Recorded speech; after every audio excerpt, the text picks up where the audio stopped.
Am I the jerk for telling my friend that he is delusional and crazy? My friend, a 31-year-old male, called me, a 38-year-old female, to share about a show he had just seen that evening. I knew he was a fan of this local artist, but a lot of the things he was saying in the conversation sounded really concerning. He was talking about her performance being transcendental and giving him his purpose in life. He talked about finally knowing what love is because he is in love with her. This performer is not a celebrity. She is a local musician who plays at local events. He compares himself to the performer's spouse and will ask, "What does he have that I do not?" He says that her spouse looks like a nobody. He has already interacted with the spouse on a few occasions. He claims to be in love with the performer, even though they have no friendship or interactions outside of him being in the audience. He claims that she once approached him at a show, as if that were justification for all of this obsession. In the past, he has gone to great lengths to be in places where the performer socializes. He will spend outside of his means trying to get the performer's attention. I am talking bottles of champagne when he cannot even afford Bud Light. He more or less told me he currently sees living in our city as his purpose. He has considered moving back home to his parents because he cannot afford his lifestyle. He literally wants to remain in the area so that he can continue to obsess over this local musician. So how might I be an asshole? Well, I told him that what he was saying was scary and that I was concerned about the way he was talking about this musician as though she were a god. Her show was transcendental. She gave him his purpose. It is crazy and delusional. He got mad at me and said something nasty about how one day you might know what it's like to be in love. Mind you, I have been married and I am in a serious relationship right now. I told him, "Fuck you, dude," and hung up. Maybe I reacted too strongly. He called to apologize, but not without jumping back into talking about his obsession. He has since sent me so many messages in an attempt to justify his crazy, and I do not have the bandwidth to engage because I am dealing with a major death in my family and gearing up to travel for a funeral. I cannot take on any more crazy.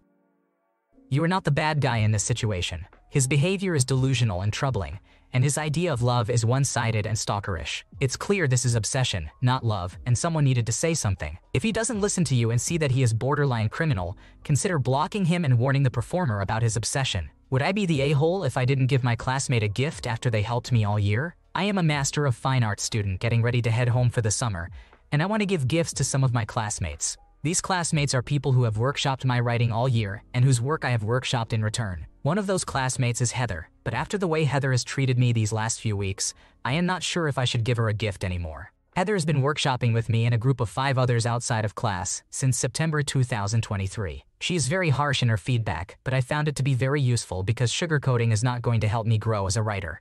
She also told our group that we should be equally as honest in our feedback on her work. I have been doing so all year, making sure to be respectful, and she has never told me she had an issue with my or anyone else's feedback. However, in July, Heather dropped out of our workshop due to fatigue. This is not the first time she has done this, but we understood and wished her well, knowing that once her turn came around for workshopping, she would probably return. Then I heard from a mutual friend that Heather decided to leave the workshop for good, not because of fatigue, but because she felt like our group was too harsh on her work. I, in particular, grate on her nerves because an agent asked to see my work at a recent meeting with our cohort, but did not ask to see hers. Apparently, she has been speaking poorly of me to people outside our independent workshop for some time now. I do not care much about what she says about me to others. I believe that my actions should speak for themselves, and people are free to like or dislike me. However, now that I am preparing my gifts for those who helped me with my writing all year, my partner says I should not give Heather a gift. He says she has not been a real friend and that I should not give her anything because I worked hard for the money to buy these gifts, and she probably will not appreciate it anyway. I am of the opinion that, regardless of her behavior, Heather did help me for 10 months,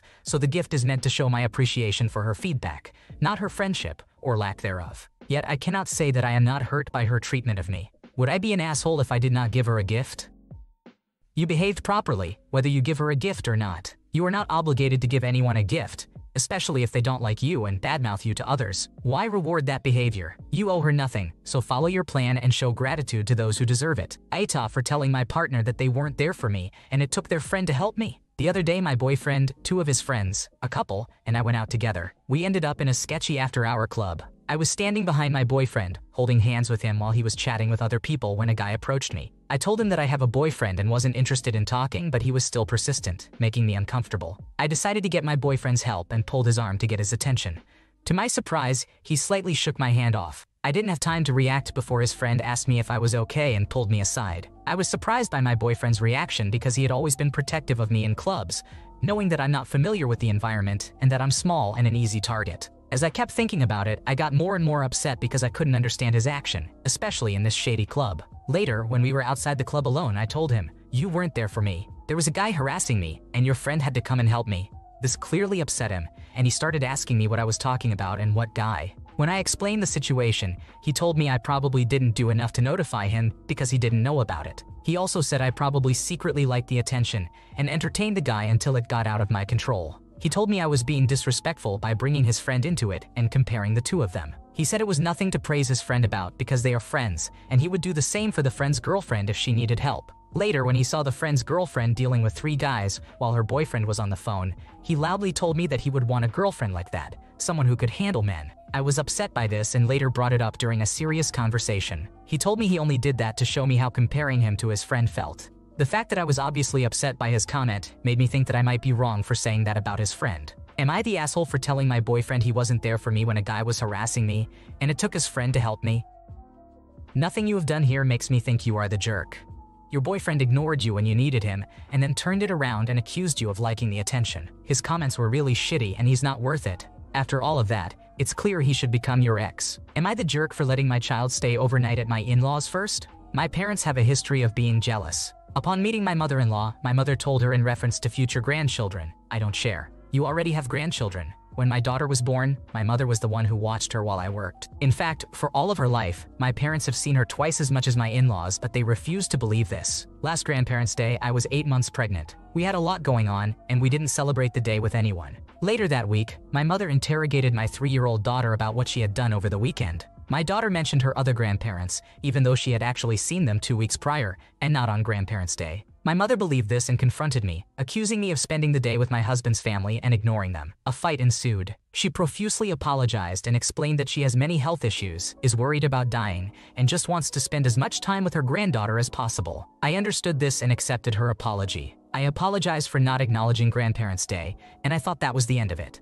Fast forward to this year. Both sets of grandparents have always been excited to have my eldest over for a sleepover. I never had any actual plans for that until recently, when we needed to take my youngest to a hospital a few hours away overnight for some testing. My husband and I both chose for our eldest to stay with his parents. I knew how my mother would react and didn't want to tell her, but decided that I should in case some sort of emergency arose. I prefaced it by saying, "Please don't be mad," and let her know the situation. Of course, she was upset, asking, "Why? You know I've always wanted her to sleep over here first." There was no concern for my youngest and all that she would have to undergo. It was all about my mother and her feelings. For a week, my parents didn't talk to me. I decided to reach out at that point and ask if we could just move on, and the immediate answer was no. My mother said I was always choosing my husband's parents over my own, and that I intentionally chose my in-laws out of spite. None of this is true. The argument escalated and she hung up on me. A cousin tried to mediate and told me that my mother thinks I should be the one to apologize. She cried on the phone to him about how she is sickly, misses her grandchildren, and brought up last Grandparents' Day and how she felt so disrespected that they were not acknowledged, and we spent it with my husband's family, even though she had apologized for falsely accusing me.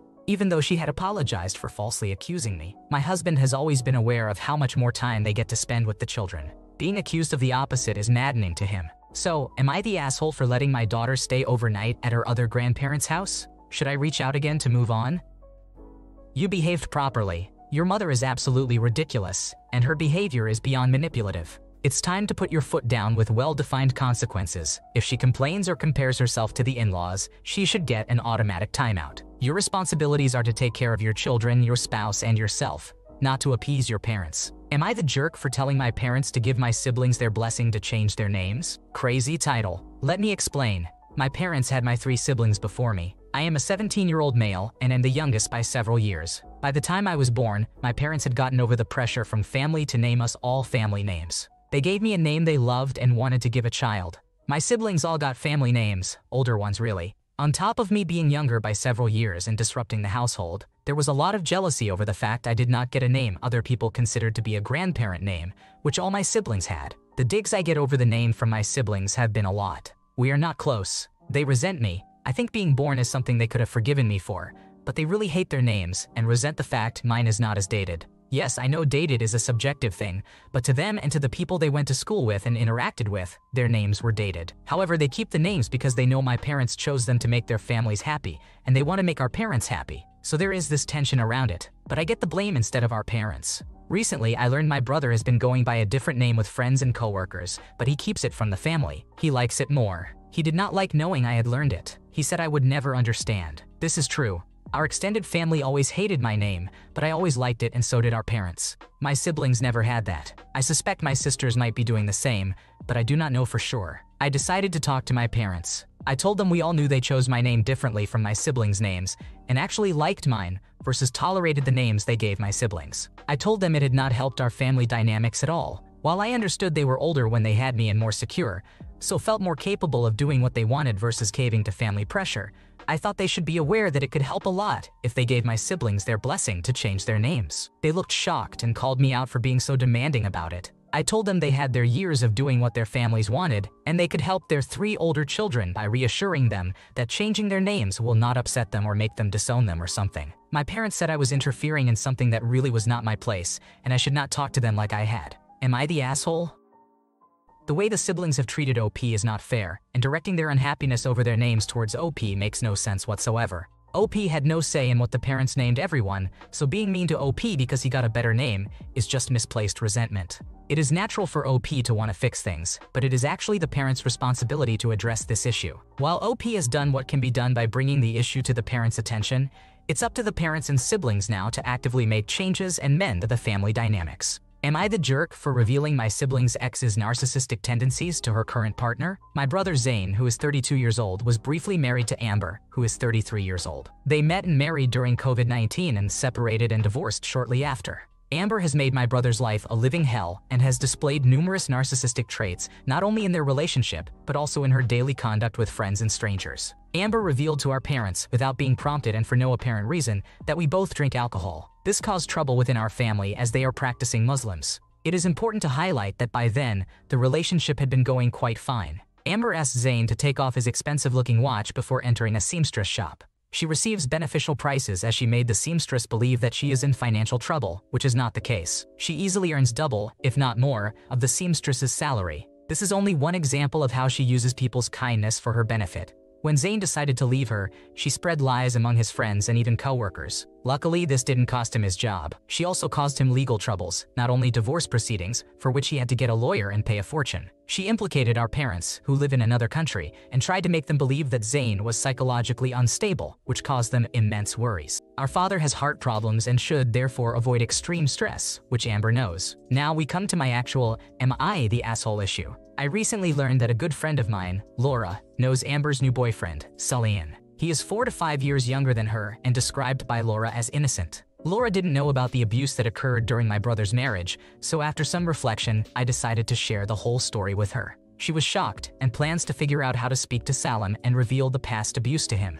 Should I have refrained from revealing Amber's toxic behavior to Laura and avoided meddling in someone else's relationship? Additionally, I'm aware that by doing this, I've potentially exposed myself and my brother to Amber's attention again, which could lead to another round of issues. While I can't predict how she might cause further harm, she has repeatedly proven to be very creative and determined in these matters. Am I the asshole? It's important to get more details about the legal troubles she's caused to understand the whole picture. The examples given don't necessarily point to narcissistic or abusive behavior. If all the legal issues were just smoke she blew to make your brother look bad, then it's clear she's in the wrong. However, if there's more substance to the claims, it could complicate things. Thanks for watching. When you subscribe, make sure to hit the bell to turn on notifications so you never miss a video. To finish listening to all the stories, check out the playlist in the description.